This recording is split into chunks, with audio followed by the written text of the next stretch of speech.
Did you know 15,000 men conquered an empire of 80,000 in just 3 months? In 533 AD, Emperor Justinian sent General Belisarius to reclaim Roman Africa from the Vandals. After a century of Vandal rule, this seemed impossible. But Belisarius had a plan based on pure speed and shock.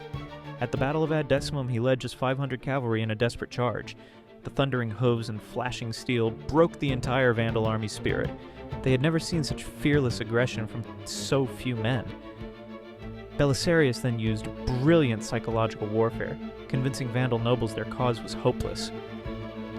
King Gelimer watched his own supporters abandon him one by one. Within weeks, Belisarius marched into Carthage without firing a shot. The entire Vandal kingdom collapsed like a house of cards.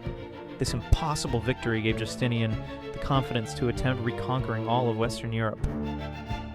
For a brief moment, Roman glory was restored through one man's audacious gamble.